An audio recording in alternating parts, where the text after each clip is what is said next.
Então vamos lá. A gente tinha falado a semana passada, justamente aqui, ó. Opa, eu tinha falado aqui, ó, as causas que nós falamos sobre doenças, né? Então, assim, alguns fatores de enfermidade e alguns caminhos de cura. E aí nós falamos tudo o que pode acontecer a doença, como é que procede, tudo, e agora a gente vai falar então sobre as formas como podem ser realizadas as operações espirituais. Então são três ou quatro tipos. Então vamos ver. Primeiro, curas à distância. Ocorrem em geral quando o paciente está dormindo em sua própria residência ou hospital e sem a presença de um médium no local. Ela é feita através de recursos de magnetismo curador no perispírito. Aqui, olha, eu estou falando aqui para o pessoal do básico que me perguntaram. Ah, mas é no perispírito? Ah, é corte? É, não é? Então, presta atenção que nós vamos falar de tudo um pouco aqui, tá? Então, esse caso aqui de cura à distância é no perispírito, tá? Então, aqui, ó, podem ter reflexos visíveis, imediatos ou não, nos órgãos doentes do corpo físico. Decorrem do merecimento, da fé e das preces do próprio doente, conjuntamente com a atuação dos dirigentes do trabalho de cura, dos centros espíritas ou mesmo de outros cultos religiosos. A maioria das coisas que eu vou falar aqui está nesse livro aqui, ó. Cura e Saúde à Luz do Espiritismo, do Gesiel Andrade. Espera um pouco. E aqui, por exemplo, olha, o que a gente vê? Essa operação aqui de cura à distância nada mais é do que se faz no Grupo Socorrista São Paulo, né? Nós temos ali uma pré-cirurgia, para quem já conhece, para quem trabalha, enfim, para quem já usou, né, a prática, e que é uma pré-cirurgia que é feita lá no centro, mas é só digamos que um contato que o assistido tem com um médium, que vai lá, ele fala sobre o que é, o médium que está lá, que pode estar sendo inspirado, eu acredito até que os médiums lá do grupo socorrista sejam inspirados, tá? Eu nunca percebi que tenha médium incorporado lá dentro na cura. E aí eles são inspirados e aí eles passam um bálsamo, digamos assim, para aquele assistido que está lá. Para que na sexta-feira, estou falando aqui do Grupo Socorrista São Paulo, para que na sexta-feira a pessoa em sua casa, deitada na cama, receba esse tratamento aqui que nós estamos vendo. Então a pessoa está deitada e aí ficam o quê? Os médios, os espíritos do grupo, né, os espíritos lá de médicos, enfermeiros, enfim, do que for necessário, que vem ali ajudar ou resolver o problema das pessoas, tá? Sendo bastante franca, e vocês têm que saber disso, que não são todas as pessoas que são curadas, não são todas as pessoas que têm o merecimento, ou que têm a fé, ou que têm, enfim, a capacidade ou a necessidade de se melhorar, de se curar. Cada caso é um caso, eu sempre falo isso, tá? E vou contar depois a história do meu filho para vocês, que eu acredito que a maioria aqui não sabe, mas depois eu conto, tá? Então, esse daqui é o de curas à distância. Continuando. Durante o tratamento fluídico operado à distância, a cura depende muitíssimo das condições psíquicas em que forem encontrados os enfermos durante a recepção dos fluidos. Eu vou ler aqui o que vai ficar mais claro para vocês. Além das dificuldades técnicas resultantes de certo desequilíbrio mental do ambiente onde eles atuam, outros empecilhos os aguardam em virtude do estado psíquico dos próprios doentes. Às vezes, o enfermo tem a mente saturada de fluidos sombrios devidos a intrigas, calúnias, fofocas, discussões de várias ordens. Ou, os espíritos terapeutas encontram o doente envolto na fumaça tóxica do cigarro ou no teor de um alcoólico. Outras vezes, os fluidos irradiados das sessões espíritas penetram nos lares enfermos, mas encontram um ambiente carregado de fluidos agressivos provenientes de discussões ocorridas entre os seus familiares. Então, veja bem, o que eu vou voltar aqui nesse slide. Então, veja bem, a gente recebeu orientação para fazer a cirurgia espiritual na sexta-feira. Acredito que a maioria daqui já deva ter feito a cirurgia lá no grupo socorrista. Lá a gente recebe um papelzinho. O que está escrito naquele papel? Regular a alimentação durante alguns dias, ter calma durante alguns dias, se possível não fumar, se possível não beber, enfim, fazer o máximo de esforço para que você, na hora que você ficar lá, das 8 às 10 da noite, deitado na sua cama, você tenha tranquilidade, você esteja em paz, você esteja receptivo para o merecimento e para as coisas que vão acontecer ali, tá certo? Então, o que fala assim, mas eu durmo, não tem problema, lá inclusive no papelzinho está escrito, se dormir não tem problema, se acordar só no outro dia, não tem importância também, tá? Então assim, mas se a gente não dormir, o que a gente tem que ficar fazendo? Pensando na novela que perdeu, pensando no futebol que perdeu? Vamos combinar que é melhor levantar, né, abrir a porta e ir lá assistir a televisão, porque os espíritos estão ali para fazer a parte deles, e nós, né? Então assim, aí, por isso que existem aqui, ó, merecimento, fé, preces, uma porção de coisas que atuam em conjunto. Então, às vezes, assim, vou deitar às 8 horas, só que às 7 horas da noite eu tive uma baita de uma briga com meu marido. Como é que eu vou deitar, né? Com o meu organismo ali em polvorosa, né? Fervendo, né? Como a gente brinca lá, 2 quentes e 3 fervendo. Como é que eu vou conseguir me abrir para que esse tratamento fluídico, que é feito à distância, possa penetrar no meu perispírito e como consequência, atuar no meu corpo físico? Né? Então, por isso que existe um preparo, e esse preparo, ele não é à toa. Mais uma vez, aqui nós acabamos de ler. Porque o que pode acontecer? Os amigos espirituais lá estarão, tá? Só que a gente aqui pode ficar envolto numa redoma de vidro, e aí todos os fluidos aplicados bate e volta, percebe? E aí você vai falar que o centro é fraco, que lá ninguém resolve nada, percebe? Então, daí essa necessidade da gente cooperar com os amigos espirituais que estão fazendo essa cura à distância, tá? Aqui, ó, aqui tem como é feito. É evidente que os desencarnados têm pouco êxito na sua tarefa abnegada de socorrer os enfermos quando estes vibram recalques de ódio, vingança, luxúria, cobiça ou quaisquer outros sentimentos negativos. Então, veja bem, aqui está o enfermo, né?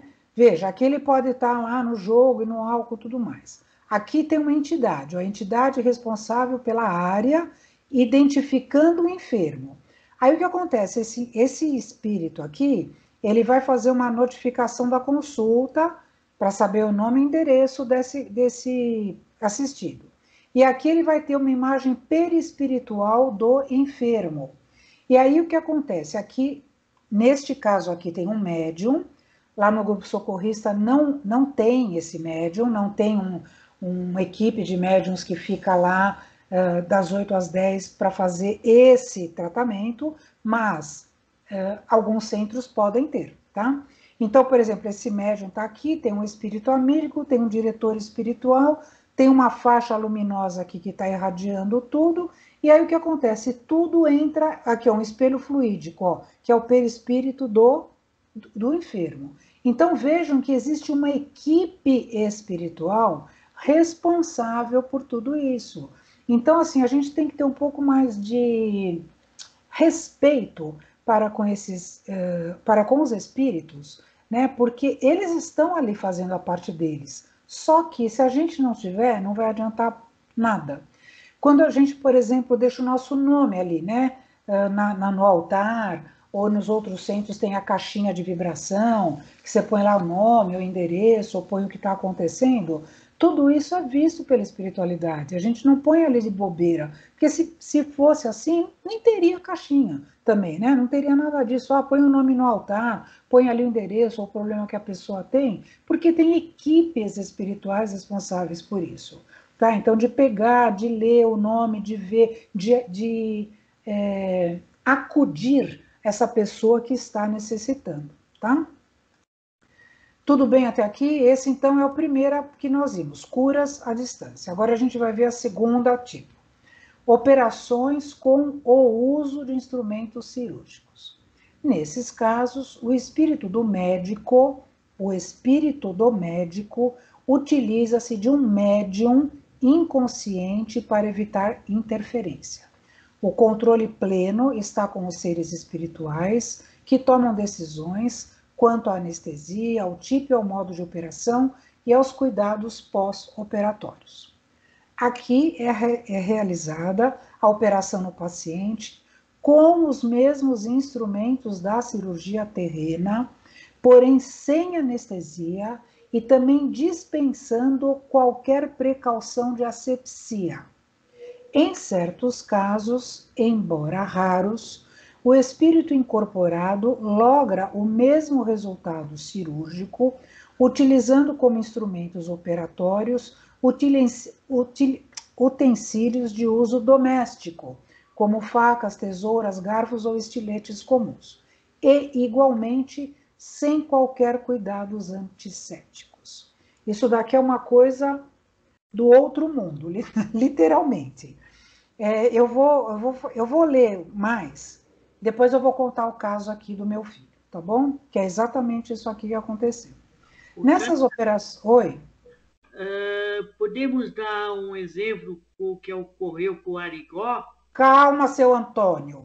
Eu vou dar um pito no senhor, calminha. Tá bom. Nessas operações mediúnicas processadas diretamente na carne, realizadas num espaço de tempo muito curto, sem nenhum tipo prévio de exames, os pacientes operados tanto podem apresentar cicatrizes ou estigmas operatórios, como ficarem livres de quaisquer sinais cirúrgicos. Em seguida a operação, eles erguem-se sem qualquer embaraço ou dores, manifestam-se surpreendidos pelo seu alívio inesperado e eliminação súbita de seus males. Então, veja bem, aqui, o que está acontecendo? Eu vou ler para vocês prestarem atenção mesmo, de saber a diferença de um e outro.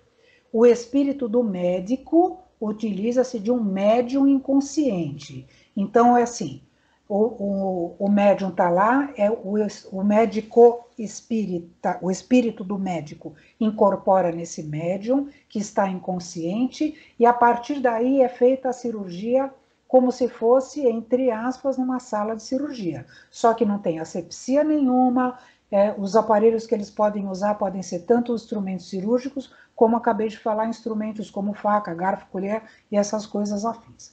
Normalmente a operação é pequena, é assim, o corte não é grande, né? E às vezes, como está falando aqui, às vezes quando fecha, a pessoa pode ficar com uma cicatriz em seguida, ou isso daqui, ou uma marquinha, que seja uma coisa pequena, ou de repente até sumir de tudo, tá? E aqui eu vou pôr algumas coisas. Chegou, seu Antônio, do Arigó. E aqui eu vou pôr para vocês, eu tenho um PDF do Zé Arigó, que é muito legal. Se sobrar tempo no final da aula, tem a história toda dele, contando alguns casos, é muito bacana. No final da aula, se sobrar tempo, eu passo. Se não sobrar, eu passo para vocês no WhatsApp, tá bom? Então, assim, para quem é mais velho, vai lembrar do José de Arigó, que é esse daqui, ó. Arigó foi caluniado por autoridades eclesiásticas, sendo considerado charlatão, mas foi consagrado pelos cientistas como um dos maiores casos de mediunidade curadora do mundo. Ele era o chamado médium da faca enferrujada, porque ele passava a faca literalmente em todo mundo.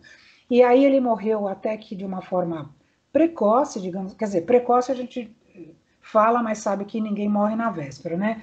Mas ele morreu relativamente novo, morreu num acidente de carro, e as coisas que ele fazia eram maravilhosas, tá? Isso daqui nós vamos ver aqui, eu vou passar para vocês e no final da aula a gente vê, tá bom? Aí, outro caso que tem aqui, outro médium que foi... Bom, para quem não sabe, né, ele faz muitos anos já que ele morreu, eu não lembro a data, mas eu confesso que eu era pequena, deve ter uns 40, mais, acho que uns 50 anos talvez que ele já morreu. Depois nós tivemos o Edson de Queiroz. Aqui eu peguei de um artigo publicado em 2015. Morto de forma trágica também, aos 41 anos de idade, em outubro de 1991, Edson Cavalcante de Queiroz foi um médium de cura pernambucano, de projeção nacional, sobre o qual hoje em dia pouco ou nada se fala. Recebia também o espírito do Dr. Fritz. Ele também morreu, ele foi assassinado por um ex-funcionário. Eu vou passar essa aula para vocês, e nesse link aqui tem uma, uma reportagem, acho que é de um blog de um jornalista que conta coisas muito interessantes do Edson de Queiroz, tá? Assim, coisas inusitadas da gente ler, tá? Eu acho muito interessante. Esse daqui, meu filho, eu cheguei quando o Juliano era bebê ainda, eu lembro que ele estava no berço. Eu nunca esqueço esse dia, porque foi o primeiro dia que teve um panelaço. Era das diretas já. Olha quantos anos faz isso. Ainda estava vivo lá o Tancredo Neves, ou tinha acabado de morrer, alguma coisa assim. E acho que foi, ele tinha acabado de morrer, porque acho que ele morreu em abril, né? Uma coisa assim. E aí a gente mandava uma carta lá para Pernambuco, eu mandei uma carta, papapá, recebi de volta a carta dizendo que naquele dia, naquela hora, eu tinha que ficar com meu filho no quarto para a gente fazer lá o que eles fariam, uma cirurgia espiritual à distância, no caso, porque ele estava lá em Pernambuco. Mas ele também abria as pessoas, tá? Aí tem outro aqui desse Rubens de Faria Júnior. Esse artigo foi publicado em 2016. Ele ainda é vivo. Quando estava no auge, o médium costumava contar que seus dias na Terra seriam curtos, uma previsão do Dr. Fritz. Vocês vejam que aqui também é Dr. Fritz. Esse médico alemão, ele incorporava em muitos médiums o espírito que alega incorporar. Quase 18 anos depois, Rubens, aos 60 anos, continua vivo. E ainda vivo. Ele está aqui, foi de 2016, mas ele está vivo ainda. Mas passou por maus bocados. Parecia a maldição de Fritz, destinado que recairia em quem manifestasse o espírito do médico alemão. Foi acusado de curandeirismo, enriquecimento ilícito e sonegação fiscal, em meio a um inferno astral que incluiu uma separação estampada em jornais e revistas, com detalhes picantes, o fechamento do seu galpão de curas e até boatos que ele teria tentado suicídio. Bom, esse daqui é um caso semelhante ao João de Deus, tá? Só que aqui ele teve, como ele se separou da mulher, aí a mulher largou o pau em cima dele, né? E aí veio à tona uma situação, uma série de circunstâncias. E ele também fazia operação aberta. E aí nós temos aqui quem? O nosso querido, amado João de Deus. Né? Isso daqui foi publicado em 2018, ou seja, antes de acontecer tudo o que aconteceu. Então, o que estava escrito nessa publicação? Os pacientes que atende podem ser encaminhados para a cirurgia espiritual ou somente passado um receituário com indicações de ervas medicinais. Os que são encaminhados para a operação invisível espiritual podem escolher entre cirurgia com corte ou sem corte. Então, vejo que quando ele operava, ele também fazia assim. Aqui, aliás, ele está com uma tesoura aqui, ó, tá vendo? Ô, Tânia. Oi. No final, ele já não operava mais aberto, viu? Só fechado. Então, aí agora que eu vou comentar. Bom, essa daqui é o segundo tipo de operação que nós estamos vendo, que é com corte. Aí o que eu quero conversar com vocês?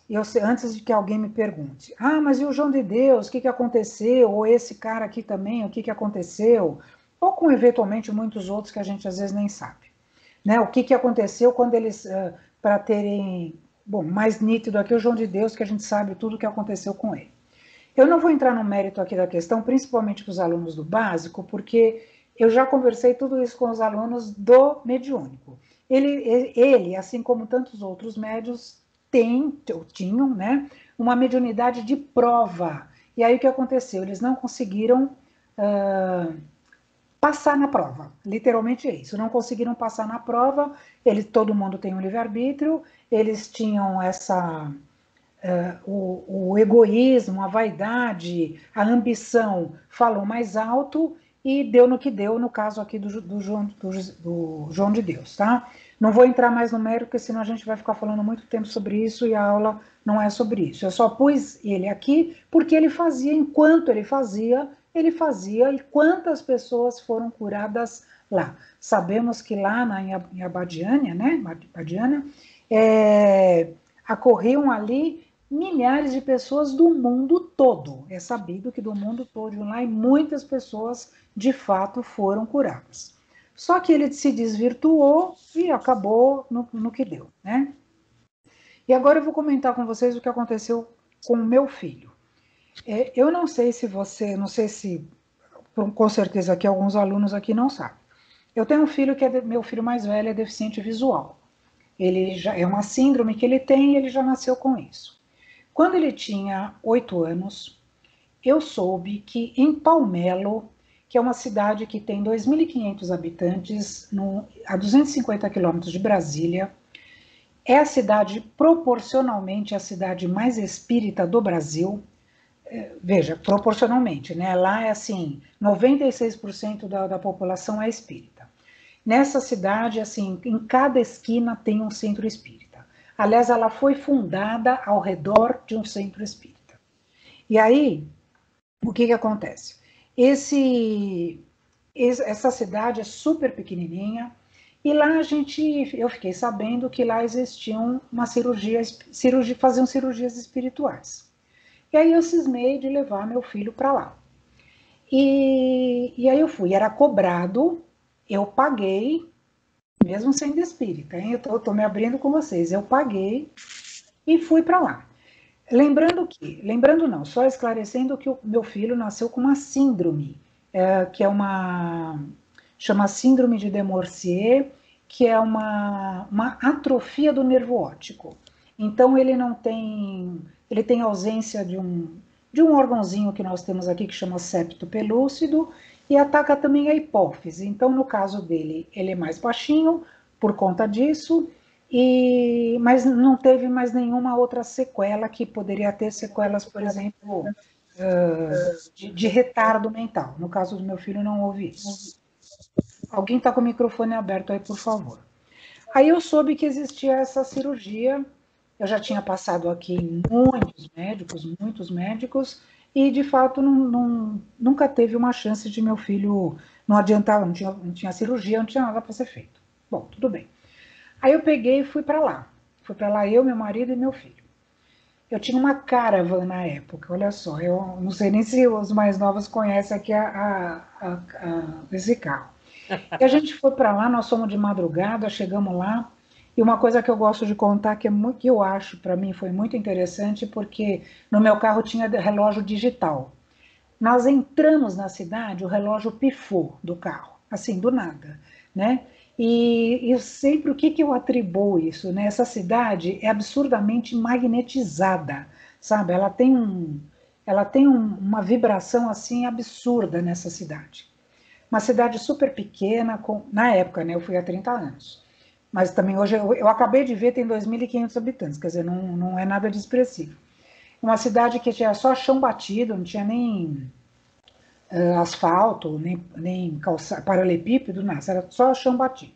Eu fiquei numa pousada, e aí no dia seguinte eu tinha que me apresentar às 6 horas da manhã numa casa, levar o Juliano. Aí eu fui com o Juliano nessa casa, entramos lá às 6 e pouco da manhã, eu entrei com ele, meu marido ficou fora, nós ficamos lá das 6 horas da manhã até as 6 horas da tarde, dentro dessa casa. E aí ele tinha 8 anos. E aí, nesse dia, esse médico, espírito do médico, né? Ele ia operar só as pessoas que estavam com um problema na cabeça, né? E aí nós ficamos lá o dia inteirinho, eu tô contando isso para vocês, parece que eu tô revivendo tudo isso na minha... Parece não, né? Tá me vindo tudo na cabeça. Aí meu filho foi raspar um pedaço da cabeça dele, e do lado direito, acho. Agora me confundi, enfim. Rasparam um pedaço da cabeça dele, puseram ele sentado numa maca, assim como todos que estavam lá para serem operados. O médium chegou com um bisturi, abriu a cabeça sem anestesia de todos os que estavam lá, sem asepsia nenhuma. Olha que loucura, né? Você entregar seu filho para isso, né? Olha como eu estava acreditando. E aí meu filho levou 8 pontos na cabeça. Quando ele corta o cabelo, que está curtinho, dá para ver. Aliás, por falta de uma, ele tem 2 cirurgias. Ele levou essa aqui na cabeça, que tem 8 pontos, e foi dado depois. Ele abriu e depois fechou. Meu filho não foi curado. Nem por isso eu deixei de acreditar nas coisas que eu vi lá. Aí depois nós voltamos, e aí a gente foi lá para a pensão, né? E eu lembro que aquela noite eu chorei a noite inteirinha.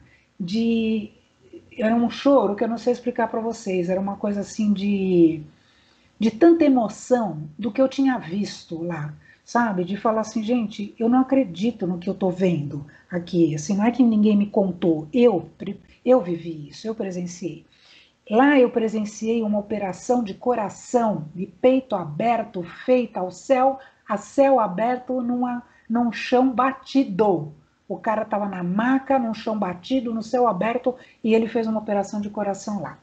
Então, assim, umas coisas assim que só quem viu pode dizer que se acredita ou não nisso que passou, né? Bom, fiquei lá, foi no mês de junho, foi dia 12 de junho, voltamos para cá,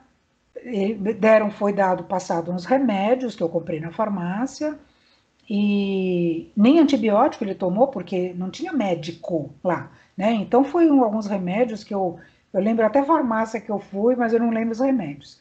Depois de um tempo tirei os pontos, só que meu filho não foi curado, né? Beleza, tudo bem.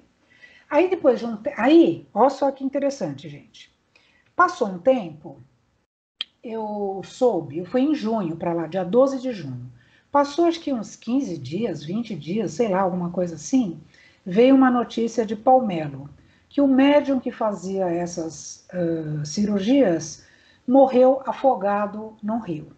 Então vejam bem como são as coisas, como nós acabamos de falar, o que dá de graça, o que de graça recebeste. Ele cobrava para fazer essa cirurgia. E aí o que aconteceu? Um dia ele foi pescar, ele era moço, o rapaz era moço.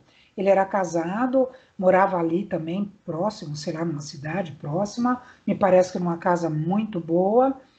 E um dia ele foi fazer uma pescaria, veio um enxame de abelhas em cima dele, ele atacou ele, né, claro, e ele caiu no rio e acabou morrendo afogado. Então, quando a gente vê lá o dar de graça recebeste, é mais ou menos por aí. Quando a gente vê aqui o João de Deus, por exemplo, que aonde o fim dele onde está, a gente vê o que ele aprontou. Esse outro aqui também, ele cobrava, esqueci até de falar, ele cobrava pela cadeira que a pessoa ia sentar lá no balcão, no galpão que ele tinha, ele punha todas as cadeiras assim, né? Ficava a gente, formava a fila de madrugada na porta lá do galpão. E ele cobrava, acho que R$ 20, não sei quanto, na época quanto que era, para as pessoas sentarem na cadeira ali para ficar depois ser atendido. Então vejam como as coisas, quando fala aqui, ó, destino, a maldição de Fritz, ó. Então a gente vê que as coisas, às vezes, os médiums, como são humanos, eles acabam o quê? Falando mais alto as coisas de ambição, da luxúria, né? Porque eu sou o tal, eu sou o bam, bam, bam, e aí vem a cobrança, que pode ser ainda nesse plano ou não. No José de Arigó, okay, nunca se escutou falar nada dele. Aqui no Edson Queiroz, também que eu saiba, nunca se ouviu falar nada dele. Porém, eles acabaram tendo também uma morte trágica, os dois, tá? E eu ainda não terminei o meu assunto, mas pode falar quem quer falar. Sou eu, Paula. Fala. Tá me ouvindo? Tô, sim. Lá no grupo socorrista, que eu saiba, quando a dona Ju começou, na casa sim, dela, era feito aberto, né? É isso, eu ia comentar isso também com vocês. Ok, então tá bom, desculpa, beijo. Então assim, eu vou comentar ainda alguma coisa mais sobre isso.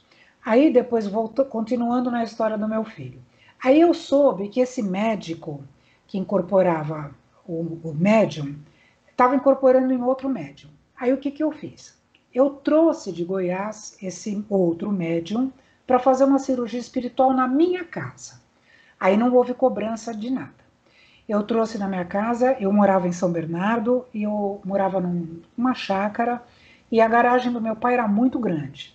E aí eu fiz ali um ambulatório.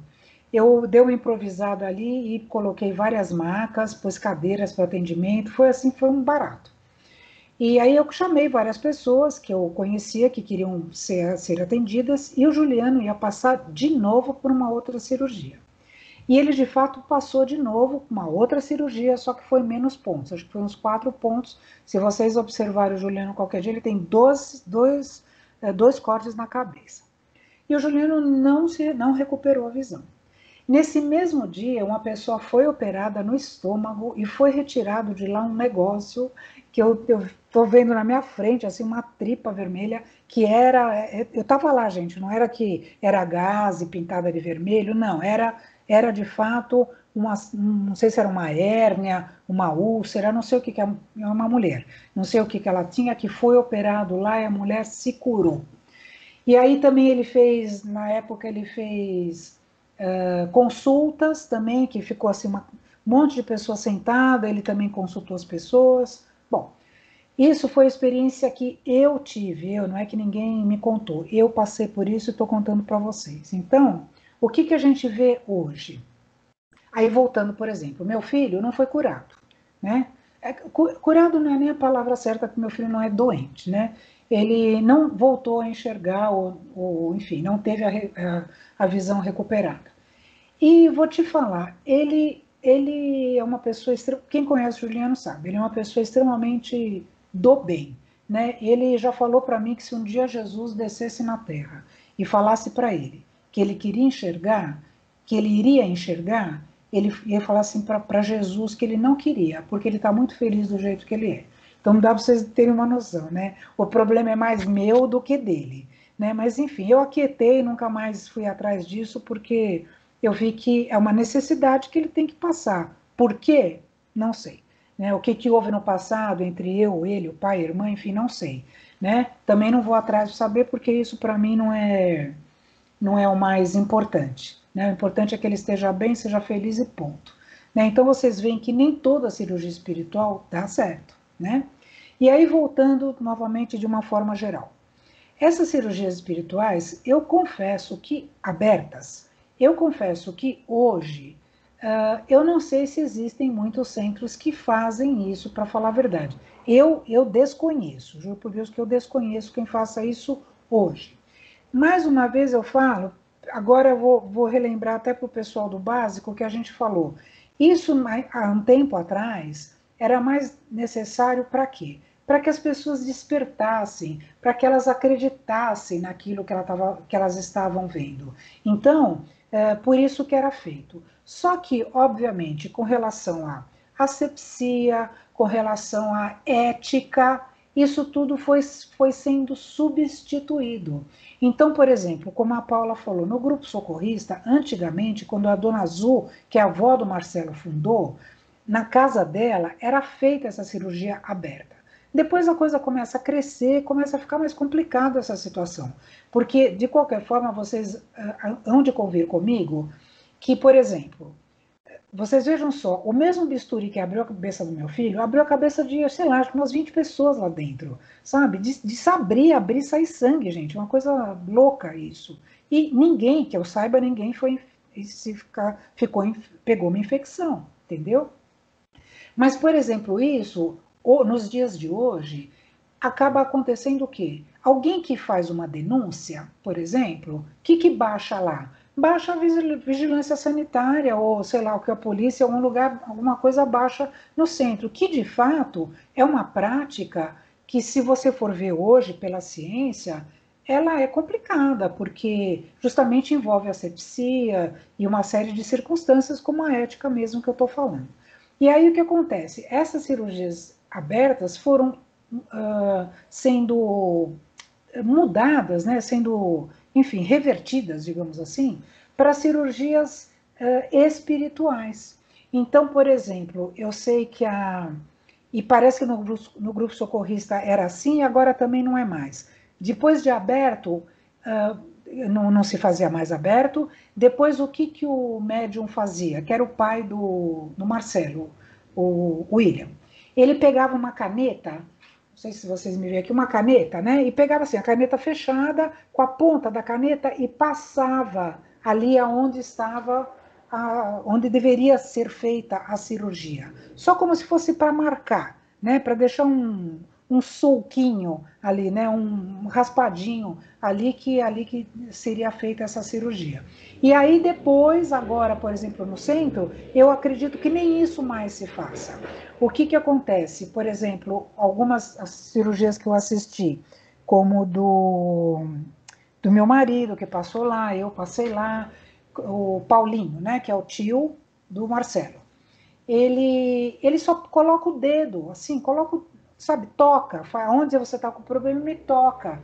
E aí sempre tem um médium de sustentação ali que está dando suporte para ele. E enquanto ele toca ali no local, com o dedo, então ele nem pega mais a caneta para, entre aspas, riscar o local. Só aquele toque, aquele fluido que ele está oferecendo, aquilo lá já vai preparando a pessoa para fazer a cirurgia espiritual. Tudo bem? Agora nós vamos falar a terceira coisa. É o médium incorporado pelo espírito de um médico. Então aqui, ó. As operações são realizadas no corpo espiritual e há aplicações de recursos magnéticos. Esse tipo de intervenção pode resultar na cura imediata ou a médio prazo. Aqui, gente, olha o que eu tô querendo mostrar aqui, ó. Eu voltei aqui para vocês prestarem atenção. Operações com uso de instrumentos. O espírito do médico, utiliza-se de um médium inconsciente. Então, o que acontece às vezes, o que acontece às vezes aqui, quando se faz essa cirurgia, ou quando o médium está incorporado? Ele acaba falando até a linguagem própria do médico, às vezes com a voz do médico, com o sotaque do médico. Do Dr. Fritz, por exemplo, quem já teve chance de ver, era assim, tipo alemão, né? Ah, o senhor tá aqui, não sei o que, desse jeito. Falava exatamente assim, porque era assim que ele falava, em português, mas meio com tipo de alemão. Tá? Ele cansou de ir no Fantástico. Então, aqui, ó. Aqui é a mesma coisa, médium incorporado pelo espírito de um médico. É a mesma coisa que lá, só que aqui a cirurgia é feita de uma forma diferente. Então, eu vou ler de novo. As operações são realizadas no corpo espiritual. Então, lá era aberto, né? E há aplicações de recursos magnéticos. Esse tipo de intervenção pode resultar na cura imediata ou a médio prazo. O médico espiritual faz o diagnóstico, a intervenção no perispírito, a aplicação de passes magnéticos e também dá orientações necessárias à concretização de cura. Então, a gente vê aqui que não tem nem o toque, às vezes não tem nem o toque do médium no paciente, tá? Então, vocês vejam que é assim, sempre tem gente que está dando sustentação para isso, para ajudar quem? O médium a ficar equilibrado, para receber aquele médico e operar da melhor forma possível, tá? Aqui, ó. Após a cirurgia, que ocorre sem nenhum tipo de corte, alguém está com o microfone aberto. O local da incisão pode ser protegido por gaze ou esparadrapo, como se o corte tivesse sido feito.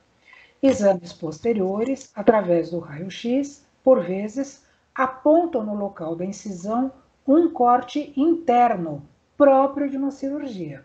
O paciente, após o ato operatório, normalmente é aconselhado a seguir um procedimento típico de uma cirurgia pelos processos conhecidos. Ou seja, ficar de repouso, uma alimentação leve, dependendo de onde foi a cirurgia, e tudo assim, tudo de acordo como se fosse de verdade, tá?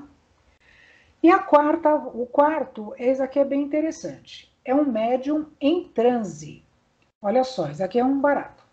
Aqui o médium fornece ao paciente uma substância manipulada, ectoplasma, olha, por isso que surgiu as dúvidas aí também do pessoal do básico, pelo espírito de um médico. A operação espiritual é feita com instrumentos materializados sob o controle do plano espiritual superior. Aqui é outra coisa. Então vamos imaginar assim. O médium está lá sobre a incorporação de um médico. Vai existir a manipulação do ectoplasma, que é uma energia condensada, e para o pessoal do básico, nós estudamos isso no sábado, que a energia condensada, o que é? O próprio duplo etérico, que é aquele entre aspas, aquele vapor que a gente tem em volta do nosso corpo, que é mais material do que espiritual. É o primeiro que está coladinho conosco, antes de vir o perispírito. Fica ali entre a colinha, entre o perispírito e o corpo físico. Então, esse duplo etérico, ele é materializado, que é o ectoplasma, é fornecido isso, então, para o paciente, né? E a instrumentação é feita com instrumentos materializados. Aí não é aqui que pegou um bisturi, pegou uma faca, pegou uma tesoura, não. Foi materializado pelo espírito. Então, aqui, estas são feitas pelo espírito de um médico materializado. Aqui, aliás, eu falei errado. O médico vai estar materializado, não é o médium que vai incorporar. Eu vou contar uma história aqui para vocês daqui a pouco. A intervenção cirúrgica é feita com materiais e instrumentos materializados sob controle do plano espiritual. Mais uma vez, esse link que está aqui embaixo é um livro desse Urbano Pereira que conta os casos bárbaros disso daqui. E eu vou contar para vocês um agora que está lá no livro. Espera aí, se eu conseguir mudar. Aqui, ó. Isso aconteceu no Centro Espírita de Pindamonhangaba em 1945. Ó, tá copiado, eu copiei lá do PDF. O operador seria o espírito do Dr. Luiz Gomes do Amaral, humanitário médico que exerceu a sua profissão em vários estados do Brasil e faleceu em Bauru há 20 anos. Desejava ele materializar-se e fazer essa intervenção cirúrgica, que nós vamos ver qual que é a intervenção agora, para dar ao seu filho, Dr. Edson do Amaral, médico residente em São Paulo e inveterado materialista, uma demonstração irretorquível da existência do mundo espiritual. Então, isso foi um caso que aconteceu nesse centro em Pindamonhangaba, em 1945, onde esse médium se materializou porque ele queria provar para o filho que as coisas existiam. Então, o que é? Isso daqui é um raio-x, né? Porque na época não tinha ressonância, não tinha nada. Aqui está escrito, a radiografia do, não sei o que lá, enfim. Aqui, até está escrito aqui, ó, fotografia da chapa abdominal do senhor André, antes da operação, vende só a imagem do apêndice. Olha, isso daqui é o intestino dele, isso é o apêndice. Ele foi lá para ser operado do apêndice. E aqui a mesma imagem do intestino sem o apêndice. Olha aqui, ó, tá? Aqui, ó, reprodução fotográfica da chapa abdominal do senhor Antônio, senhor André, posterior à operação em que não se vê a imagem do apêndice, tá? E aqui, veja bem, olha que um médium, ele está amarrado para não ter nenhuma dúvida, porque sempre tem que ter um médium perto. Já falei isso para vocês também, para que tenha o ectoplasma, sempre tem que ter um médium por ali, né? Então, aqui, ó, aqui está o caso. Início, a 9 de junho de 1946, aliás, eu não sei se é o mesmo caso, eu acho que é outro caso. Aqui, ó, esse é outro caso, ó, flagrante da intervenção cirúrgica que se submeteu o Dr. Francisco Lessa Júnior. Esse é outro caso. A 9 de janeiro de 1943, sintomas, calafrios e febre de 40 graus, estado que perdurou até 20 do mesmo mês, agravado com dores cefálicas na região temporal esquerda localizada. Aí, continuando.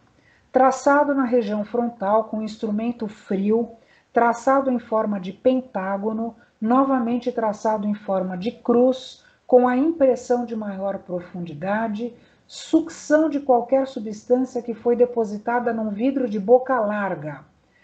Após a recomposição dos tecidos, senti a cabeça envolta numa toalha, ao mesmo tempo que me era colocada na mão um vidro de comprimidos homeopáticos para uso de 3 em 3 horas. Durante esses acontecimentos, eu percebia junto a mim, movimentando-se, um vulto alto com antebraços um tanto fosforescentes.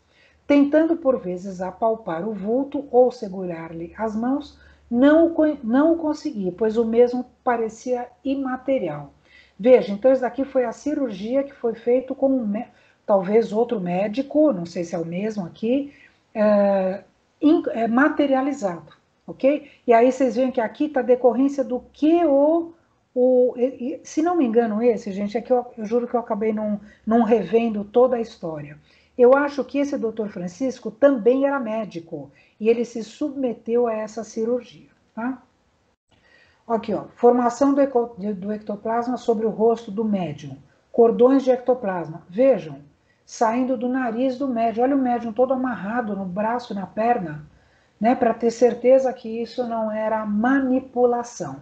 E vocês vejam assim, que tinha que ter um médium perto, que também está amarrado, para que ele pudesse dar o ectoplasma para o médico se materializar e, eventualmente, os próprios instrumentos, que é o que está falando, traçado na região frontal, em forma de cruz, não sei o quê. Então, assim, alguma coisa o médico estava fazendo na testa desse indivíduo que dava a impressão de ser um instrumento ali que estava materializado, ok?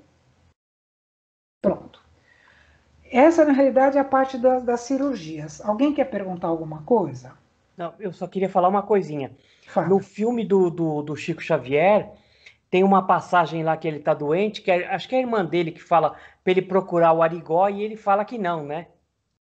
Então, mas você sabe que eu vi agora, eu tava relendo um pouco a aula e eu vi. O Arigó, eu escutei do Chico Xavier, vi um vídeo aqui agora, recente, que o Chico Xavier falando que ele conhecia muito o José Arigó. Só que naquela época que ele estava falando, parece que o Zé Arigó tinha mudado de cidade, e aí ele comentou, faz muito tempo que eu não tenho mais contato com ele, mas já estive muito com ele. Foi palavras quase que textuais do Chico Xavier também. É, eu vi isso daí. É. Bom, alguém quer pôr mais alguma coisa? Tânia, Fala.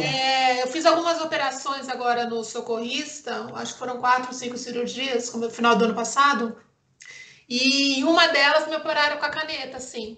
Ah, foi com a caneta. Então, Foi. ok. Então, como eu confesso que eu não trabalho aí na cirurgia, quando eu passei... uma delas só, acho que depende do médium lá que tá lá, né? Ok, perfeito. Mas você vê assim, que ela faz como se fosse um risquinho, né? Ela faz com a caneta fechada, inclusive, né? Fechada, até que eu tava com o olho fechado, assim, mas acho que o tipo com a caneta fechada. Em cima da roupa, tudo. Exato, exatamente. Exatamente. Aliás, foi bom você falar em cima da roupa, foi bom você falar. Nos centros que são sérios, né? E que eventualmente ainda se faz, vamos falar até no grupo socorrista, porque é o centro que a gente frequenta. Então, por exemplo, vocês, não sei se vocês já perceberam, enquanto assistidos, toda a preocupação que existe para que o médium, por exemplo, homem, nunca fique sozinho com uma assistida mulher ou vice-versa, né? Até no passe a gente tem essa precaução, né? Porque nós sabemos, infelizmente, que a mente humana é depravada, né? Porque não tem outro termo. Então, assim, o que acontece? Então, sempre tem que ter, vamos supor, ou um homem e uma mulher, entendeu? Que está lá dando sustentação, ou, enfim, ou duas mulheres e um homem, enfim, sempre vai ter ali uma mescla para que não haja nenhuma interpretação errada. Por exemplo, se vamos supor que o Paulinho, né, homem, que é o médium lá, ele de repente pega lá no seu braço, ou vamos supor que uma mulher vai lá e ela está com problema no seio, né, está lá com câncer de seio. Obviamente que ele não vai tocar no seio da mulher. Pode ser que nessa hora, por exemplo, ele pegue a caneta, entendeu? Mas tem que ter ali uma outra mulher do lado, percebe? Porque amanhã, o que essa mulher que está lá sendo assistida, a gente não sabe o que passa na cabeça das pessoas, gente. Por isso que eu estou falando abertamente isso para vocês. Então, assim, amanhã essa mulher não foi curada, vamos supor. Ela, por uma causa que é dela com Deus, né? E aí o que ela pode falar? Ah, porque ele foi lá, porque ele mexeu no meu seio, ou porque ele tocou, porque ele fez, porque ele me olhou, percebe? E aí o que vai ser a palavra dela com a dele, percebe? E obviamente que ali ele vai ser o menos favorecido e o centro como um todo vai levar a fama, percebe? Então, assim, a gente tem que ter essa precaução da ética com relação a essas cirurgias e ao toque. Por que a gente não toca no assistido? quando vai dar passe, por exemplo, vai aplicar o passe, a gente não toca no assistido. Não deve o assistido não deve ser tocado. Primeiro, porque tem gente que não gosta, né? Já começa daí. Segundo, porque a mente vai longe, né? Então é bem complicado isso mesmo, tá? Alguém quer pôr mais alguma coisa? Tânia. Só uma pergunta. Pergunta. Quando a gente vai, por exemplo, a gente vai lá no grupo socorrista, faz aquela primeira cirurgia, né? Essa da caneta. Sim. No meu caso foi caneta também. Ok. E aí a gente faz na sexta-feira. Sim. Então, é feita uma cirurgia lá? Ou Não. lá é uma preparação para depois a gente fazer essa da sexta-feira? Exatamente. Por isso que chama pré-cirurgia. Entendeu? Então é lá que você passa lá com o médium, ele localiza ali exatamente o que você tem, né? E te faz uma prece, a água lá que você leva vai ser fluidificada, se você levar as 4 ou levar uma para depois fluidificar as outras, como é instruído lá, né? E então lá é feita uma pré-cirurgia, para que o ambiente já comece o ambiente já comece a ficar preparado para que na sexta-feira venha aquela equipe espiritual e realize a sua cirurgia, entendeu? Então não é que são duas cirurgias, é uma pré-cirurgia, uma pré-cirurgia, tá? Ô, Tânia, Oi. Eu passei por isso com o Paulinho e com a minha irmã, né? Porque ela foi fazer cirurgia espiritual. Sim. E aí ele põe a mão dela no seio entendi. e aponta na mão dela. Viu só? Olha aí. Olha só o cuidado. Eu nem sabia disso. Você vê? Olha o cuidado que se tem. Normalmente é o Paulinho com mais uma mulher. Sim. Que estão ali. E sempre tem uma ou duas mulheres na cirurgia espiritual ali. Sim. Na pré-cirurgia com eles na quarta-feira, tá? Sim. Isso acontece então na você vê. quarta-feira. Então, para o pessoal que trabalha aí, como eu falei, como eu não trabalho lá, eu só passei lá enquanto assistida, então eu confesso que algumas técnicas, né, ali da própria cirurgia eu desconheço. Mas, enfim, aí você vê que interessante o cuidado que tem que ter. Então, ele jamais ia pôr a mão no seio dela, né? Então, porque mesmo que ele estivesse incorporado, que tivesse assim, isso num centro sério não ia acontecer, tá? Bom, vamos agora para o sopro curador. Não sei se vocês já ouviram falar nisso. Eu faço uma pergunta aqui: quem tem filhos?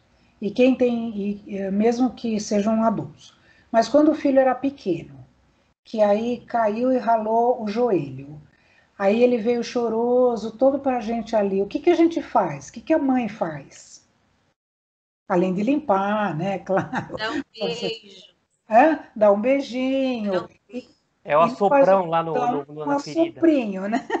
Vamos ser mais delicados. Dá um sopro, né? Não dá para assim, passou. Não é isso que a gente faz? Então, aqui o sopro, ele é curador. Então, vamos ver aqui como é que acontece. Aplicação. O passe pelo sopro frio. Por que eu estou pondo isso? Porque nada mais é do que uma cura também, né? O passe pelo sopro frio consiste no assoprar-se com o ar vindo dos pulmões. É gesto natural do homem e é de ação dispersadora dos maus fluidos.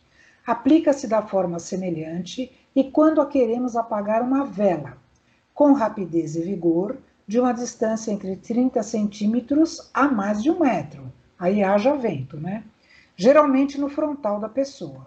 É calmante, revigorante, dispersador de fluidos, para dores de cabeça, agitações febris, ataques nervosos e queimaduras. Então veja, olha que interessante, vou chamar a atenção de vocês. Tenho certeza que todo mundo vai fazer aqui agora o que eu falar. Se você for soprar como se fosse uma vela, você vai ver que o seu ar é frio. Se você for soprar com a boca aberta, você vai ver que seu ar é quente. Podem fazer isso agora enquanto eu estou falando, que vocês vão ver que eu não estou mentindo. É exatamente isso que acontece. Então, uma coisa é o sopro frio, outra coisa é o sopro quente. Então, um tem uma finalidade e o outro tem outra finalidade. Então, vamos ver aqui o passe pelo sopro quente. É transmitido pela boca, assopra-se com ar aquecido do estômago sobre o local e pode ser feito de duas formas, com um lenço ou um pano, ou de forma lenta e prolongada em expirações curtas, como se fôssemos limpar um óculos. Não é? Quando a gente limpa o óculos, a gente não solta aquele bafo na lente do óculos? É a mesma coisa. Então, vários dessas bafuradinhas, né? É estimulante, cicatrizante e descongestionante. Há contraindicações, se forem lesões profundas, tuberculose, aneurisma, dentre outros. E aqui pus uma brincadeira para vocês aqui, né? Um dia que alguém soprar um jeito desse aqui, mata o assistido do outro lado, né? Mas só foi para brincar aqui com vocês que eu pus isso. Então, a gente vê a diferença, né, do sopro frio, né, que é calmante, revigorante, e o corpo quente, que é estimulante. Veja que diferença. Esse daqui é calmante e esse daqui é estimulante. Então, depende da situação da qual a gente vai fazer isso. Embora, que aí eu vou pôr, existam alguns requisitos inconvenientes. Por isso, esse tipo de cura praticamente ele não é usado. Eu pus para vocês saberem que existe, tá? Então, vamos lá.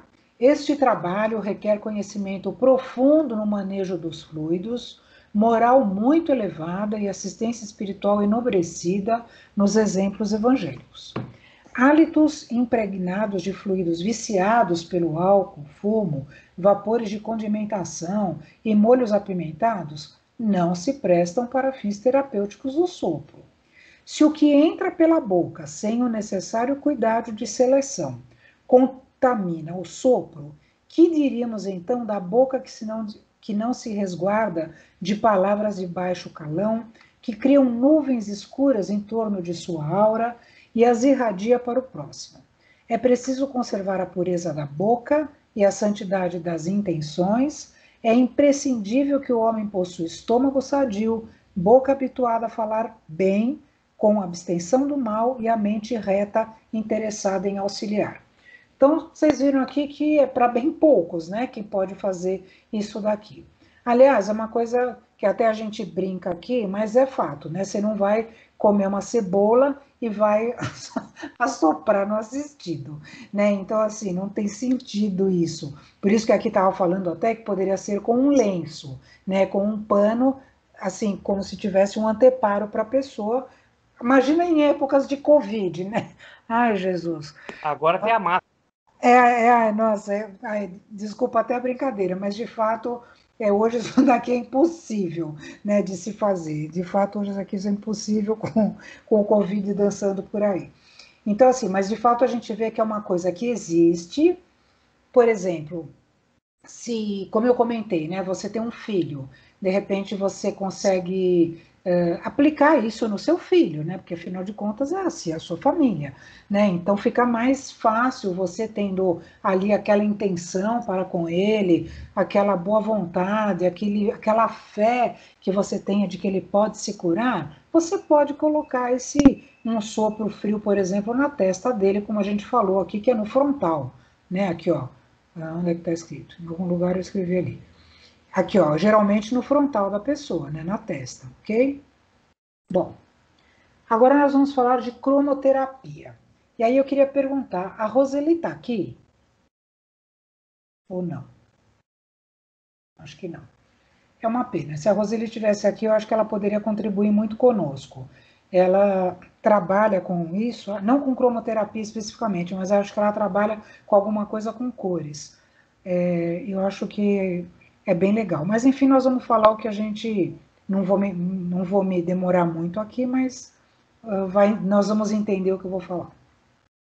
Então, aqui, na criação de Deus, tudo é som, luz, cor e movimento, e tudo resulta das inúmeras transformações que a todo instante ocorrem nos setores do espírito, da energia e da matéria. A tonalidade individual corresponde a determinada tensão vibratória funcional que se modifica com excessos, vícios e desenfreios passionais. E essas alterações podem ser bruscas ou lentas, de efeitos imediatos ou remotos, produzindo moléstias agudas ou crônicas. Aqui eu vou falar para o pessoal do básico. Nós falamos isso no sábado, quando nós comentamos dos nossos corpos, né? Que eu dei para vocês ali a parte da aura, né, que eu comentei, quando a aura está fechada, por exemplo, ela não deixa que outras coisas penetrem no teu organismo, por exemplo.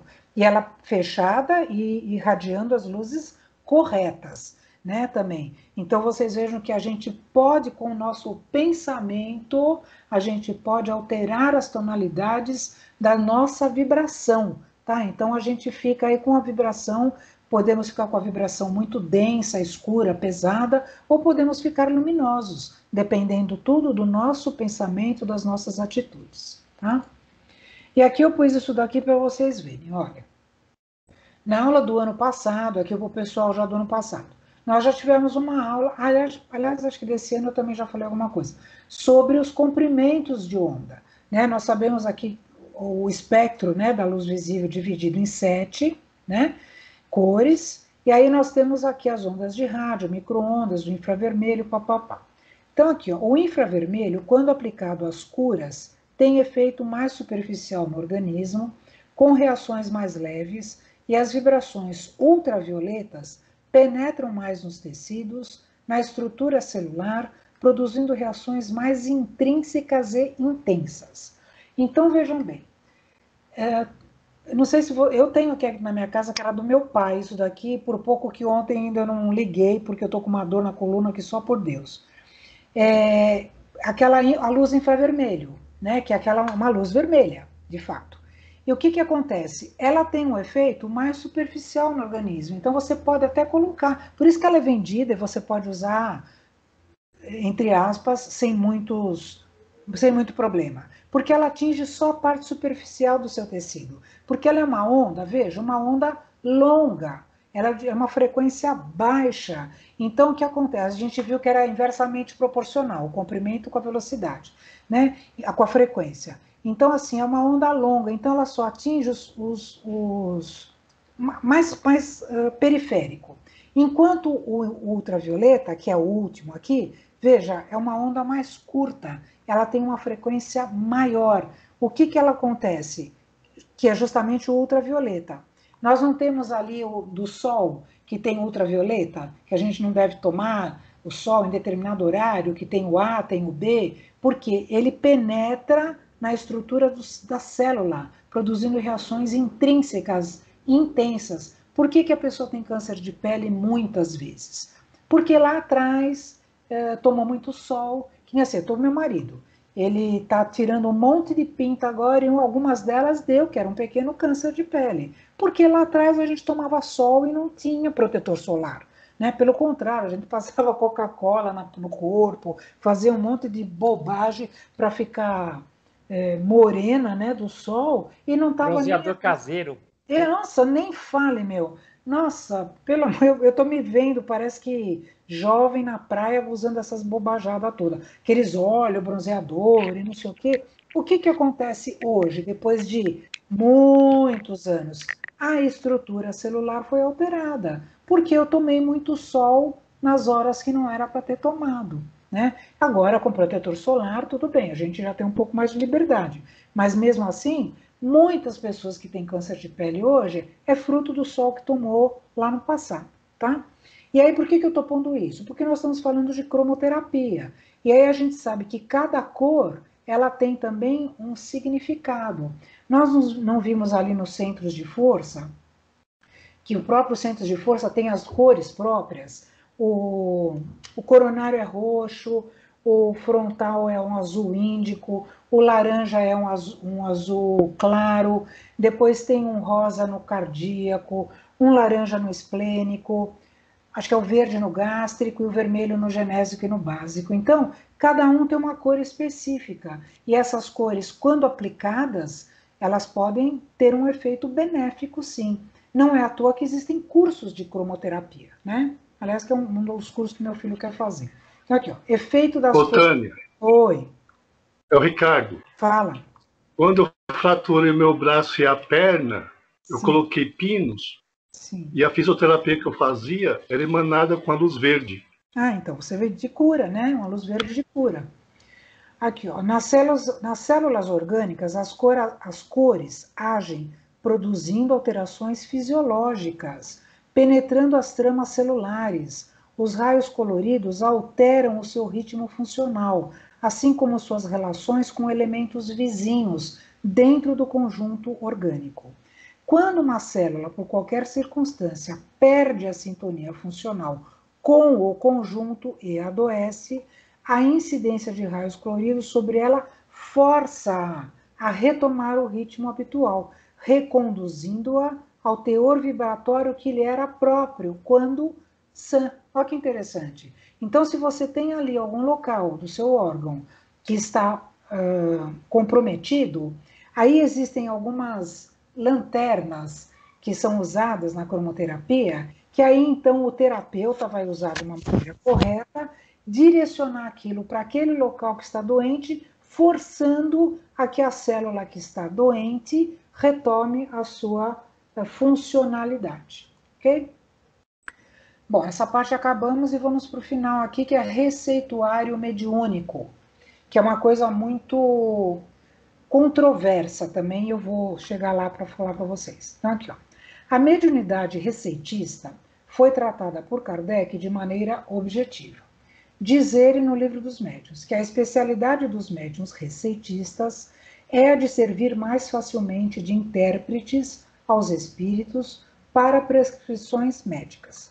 Não devemos confundi-los com médiuns curadores, porque eles não fazem absolutamente mais do que transmitir o pensamento do espírito e não têm por si próprios nenhuma influência.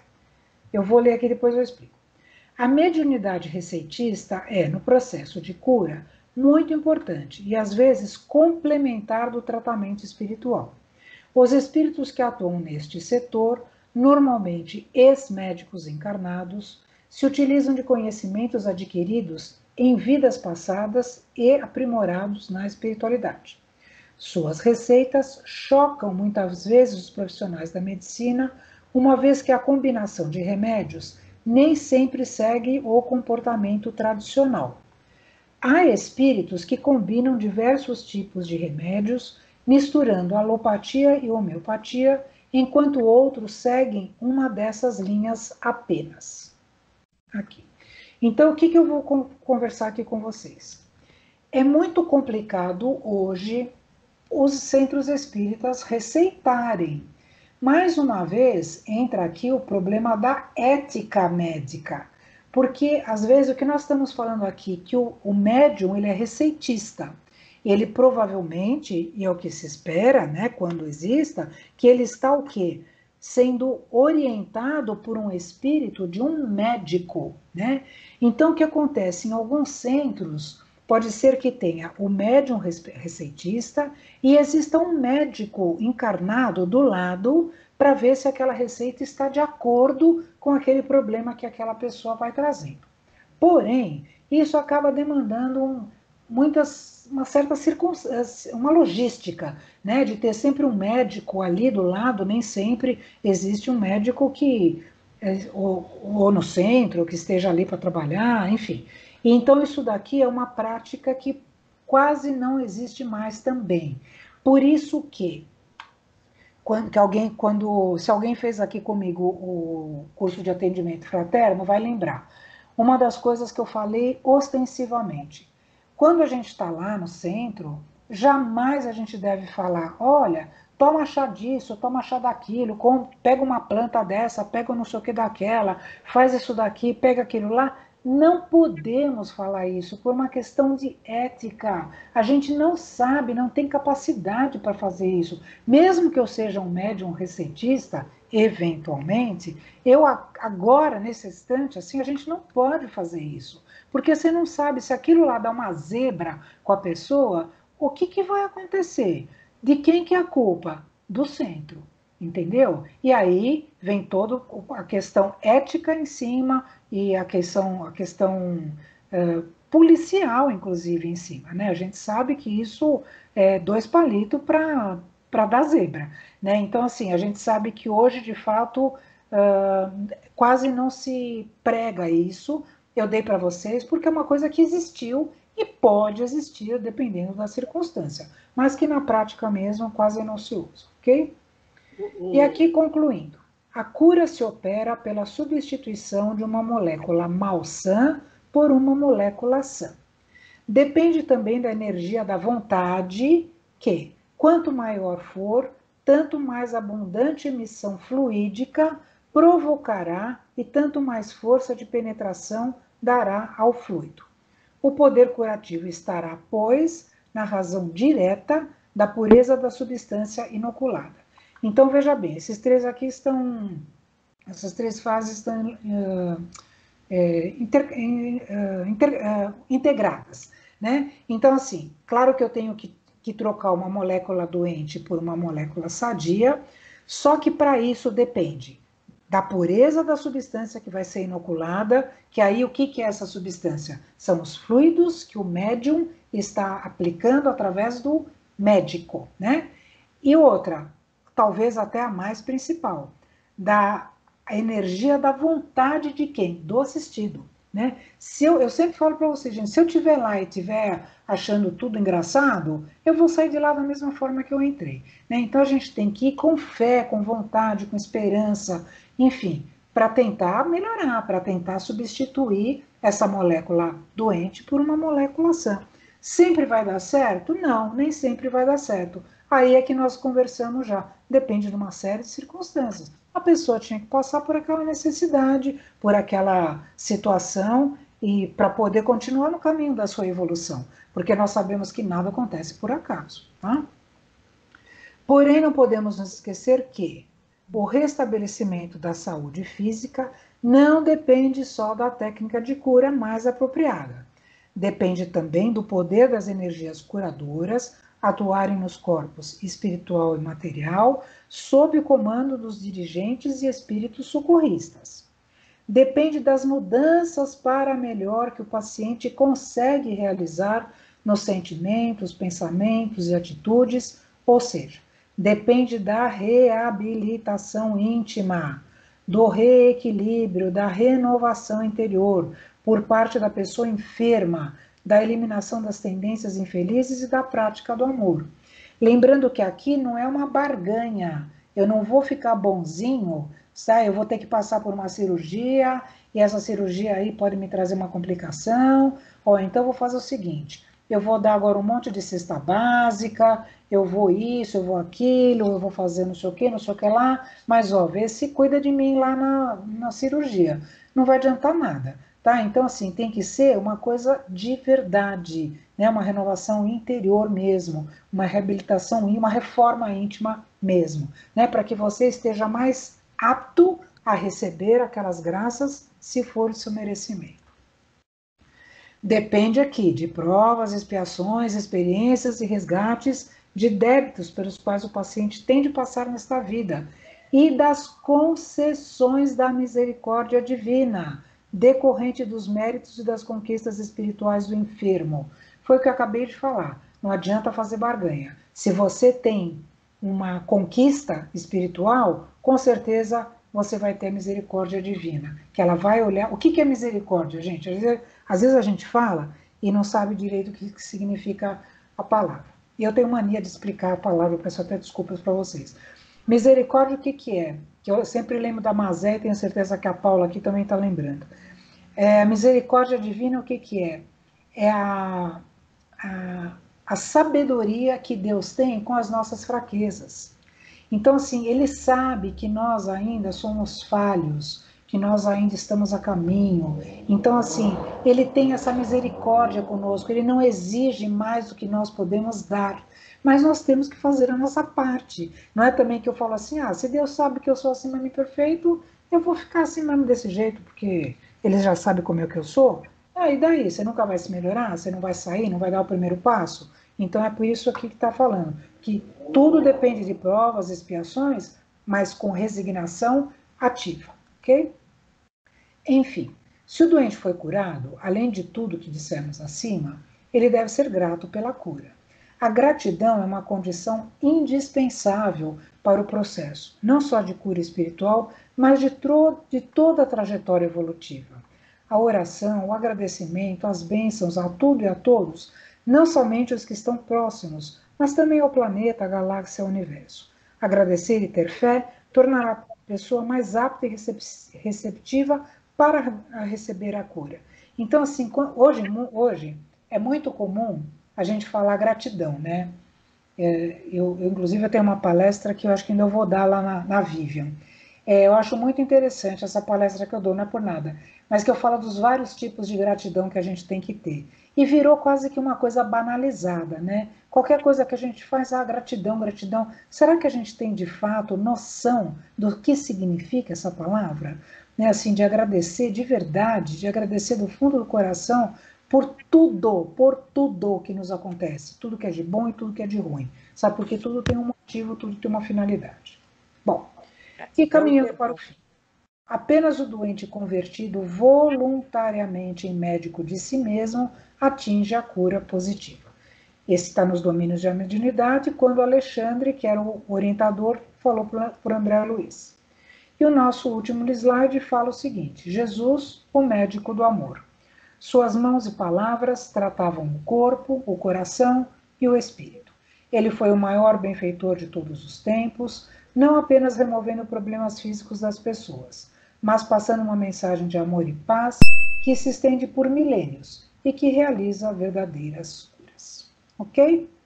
Então, de fato, a gente tem que pegar na mão de Jesus e seguir em frente, né? E fazer a nossa parte. Ok? Então, crianças, eu vou encerrando a aula.